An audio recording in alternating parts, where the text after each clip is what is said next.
यहाँ तो सारे पेड़ पतले और कच्चे हैं। मुझे मोटा और मजबूत लकड़ा चाहिए।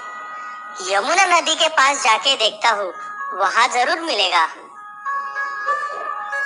अरे, ये पेड़ तो बहुत बढ़िया है, ठीक जैसा मुझे चाहिए। इसका लकड़ा तो महंगा बिकेगा। गोविंद उस पेड़ के ऊपर चढ़ के एक मोटी डंगाल को काटने लगा।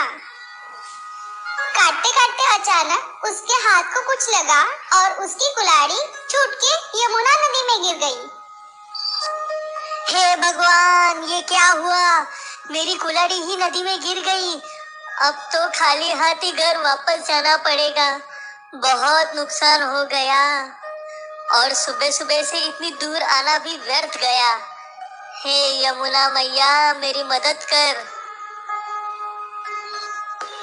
गोविंद सर पकड़ के उदास नदी के किनारे बैठ जाता है। उसकी प्रार्थना सुन के तभी यमुना मैया प्रकट होती है। वत्स, तुमने मुझे याद किया? कहो, क्यों उदास हो तुम?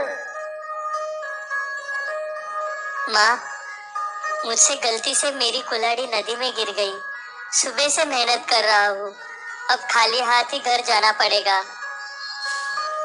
अच्छा, निराश ना हो, मैं तुम्हें तुम्हारी कुल्हाड़ी वापस दे सकती हूँ।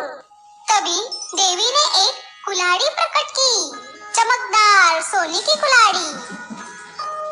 बस, ये रही तुम्हारी कुल्हाड़ी। गोविंद सोने की कुल्हाड़ी को देखकर अचंभित हो गया, पर वो धैर्य से बोला, नहीं माँ, ये मेरी कुल्हाड़ी नहीं है। देवी माँ ने एक और कुल्हाड़ी प्रकट की, इस बार चांदी की कुल्हाड़ी। तो ये लो, ये तुम्हारी कुल्हाड़ी होगी। ये तो बहुत अद्भुत कुल्हाड़ियाँ है माँ। मेरी कुल्हाड़ी तो सस्ती लोहे की कुल्हाड़ी थी, ये मेरी नहीं है। माँ ने एक बार फिर से कुल्हाड़ी निकाली।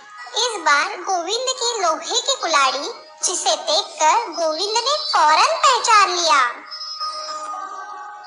हाँ माँ, हाँ, यही है मेरी कुल्हाड़ी। बस, तुम एक मेहनती इंसान हो और मैं तुम्हारी ईमानदारी देख के बहुत प्रसन्न हुई। लो, ये तीनों कुल्हाड़ी तुम रख लो, ये सब तुम्हारी है, खुश रहो। और हाँ, ये पेड़ मुझे बहुत प्रिय है, इसको मत काटना। लो, मैं तुम्हें ये लकड़ा देती हूँ, इसे ले जाओ।